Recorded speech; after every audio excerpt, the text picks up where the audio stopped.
नमो पंच परमेश्वरी भगवान की जय। 1008 शांतिनाथ भगवान की जय। परम पूज्य आचार्य श्यामी सागर महाराज की जय। आचार्य श्री महावीर महाराज की जय। आचार्य श्री विमल सागर महाराज की जय। आचार्य श्री तपस्वरण सरस्वती सागर महाराज की जय। आचार्य पूर्व सुंदर सागर महाराज की जय।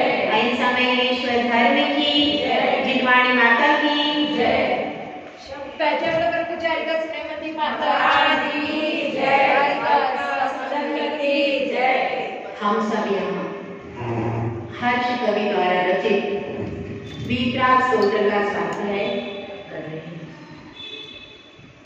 जिस स्वाध्याय में हमारे लिए अध्यात्म की गंगा प्रवाहित होती है, उस अध्यात्म गंगा से अपने पापों के प्रक्षालन का प्रयास कर रहे हैं। छंद हमारा हो रहा है 5 नंबर का। ठीक है, वह युवक मुनिराज के समक्ष बैठा हुआ है और मुनिराज को देख रहा है। मुनिराज बता रहे हैं उसको कि आत्मा का स्वरूप क्या है, क्योंकि आत्मा के स्वरूप को जानने वाला कौन होता है? वही आत्मा के स्वरूप को जानता है जिसने अनुभव किया हो, और अनुभव के पाप से जो चाशनी बहती है, जो रस आता है, वह आपके वचनों में नहीं आता, वह तो अनुभव का रस आता है। तो ऐसी स्वानुभूति अनुभव का रस मुनिराज उड़ेल रहे हैं, उसे समझाने का प्रयास कर रहे हैं कि आत्मा क्या होती है। उसने प्रश्न किया था कि यहाँ पर ऐसे शरीर हैं जिनमें प्राण नहीं है, तो उनके पास भी आत्मा नहीं है। फिर आपने कहा था शरीर और आत्मा को अलग अलग करना है, तो इनके पास भी क्या है? केवल शरीर है, आत्मा नहीं है। तो इस अवस्था में ये अलग हुएगी नहीं आत्मा से। तो गुरुदेव ने उत्तर दिया है। गुरुदेव उत्तर यह दे रहे हैं कि इनका तो टेम्परेरी अलग हुए, हमेशा के लिए अलग। संसारी जीव का जब एक शरीर छूटता है तो तुरंत 3 समय, एकम द्वे त्रीन माना आएगा, 3 समय, अधिक से अधिक 3 समय में वह जाकर के क्या कर लेता है, और निष्कुट क्षेत्र की अपेक्षा 4 समय से ज्यादा नहीं लगता है। वह नियम से आहारक 3 समय में तो आहारक हो जाता है। तो इसलिए वह एक शरीर छोड़ा और दूसरा शरीर पकड़ा। जैसे कभी कभी अपने साथ भी होता है कि एक ट्रेन अपन छोड़ते हैं और तुरंत अगले स्टेशन पर दूसरी ट्रेन पकड़ लेते हैं। उसी स्टेशन पर भी बदला बदली, बस ऐसा ही समझो। इतना कम समय है, वह समय की इकाई बहुत सूक्ष्म है, और उस समय में आप तो यहाँ से पलक भी नहीं सकता पाओगे और वो जाकर के दूसरा शरीर ग्रहण कर लेता है जी। तो यह जो एक के बाद एक शरीर ग्रहण करने की परिपाटी खत्म नहीं हुई, इसलिए यहाँ पर केवल शरीर दिखाई दे रहा है, पर वह आत्मा ने तुरंत दूसरा चोला पहन लिया। यह मोक्ष नहीं है, यह आत्मा का ऊर्ध्वगमन नहीं है, यह तो एक चोला चेंज करके दूसरे चोले की ओर चली है। अरे मुक्ति तो वह है जिसमें कभी चोला पहनने की इच्छा ही ना रहे, सारे कर्मों का नाश हो जाए। और ऐसा वह योगी कैसा होता है और उसकी आत्मा का ध्यान कैसा होता है, इस विषय में मुनिराज बता रहे।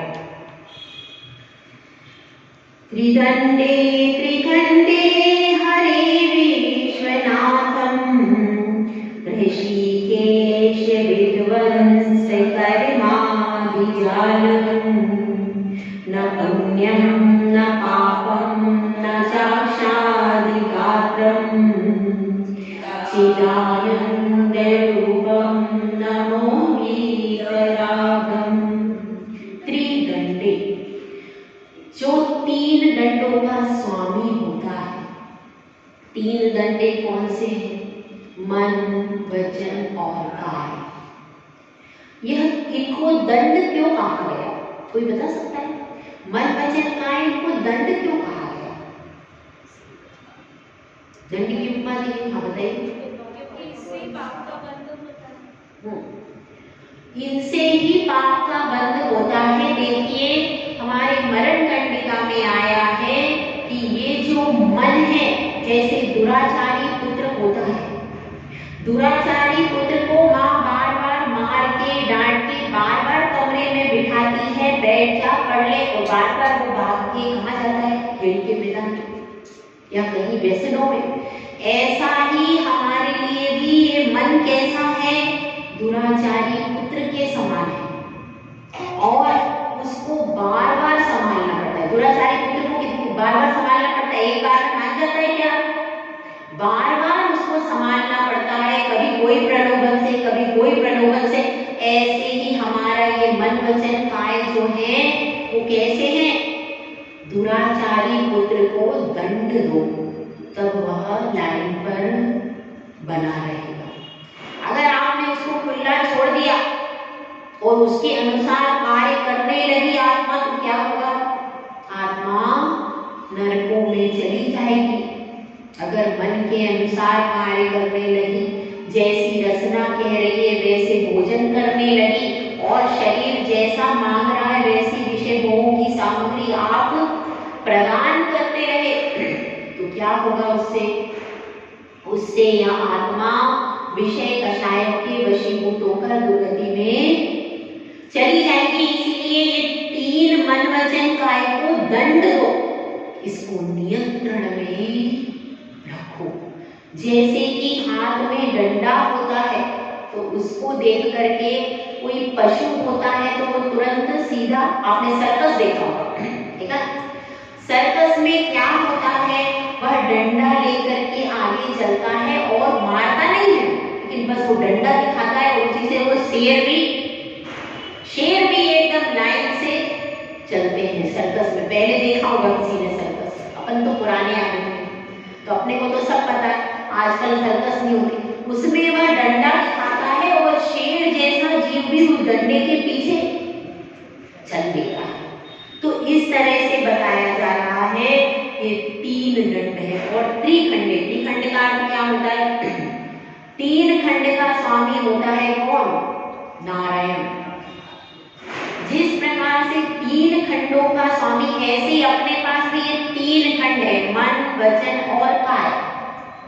मन का पोर्शन अलग है, वह अष्टपंखुड़ी का कमल है, मन का, द्रव्य मन का, और उसके आत्म प्रदेशों की विशुद्धि की रचना है भाव मन की। तो मन वचन और वचन की रचनाएं अलग है। वचन भी दो प्रकार का है, अंतर्जल और बहिर्जल। तो इस प्रकार से मन वचन काय ये तीन डिपार्टमेंट भी हैं और तीन दंड भी हैं। हमें तीन दंड को जैसे कंट्रोल करना, तीन दंड का मतलब क्या है? उनको कंट्रोल करो। और तीन खंड का मतलब क्या है?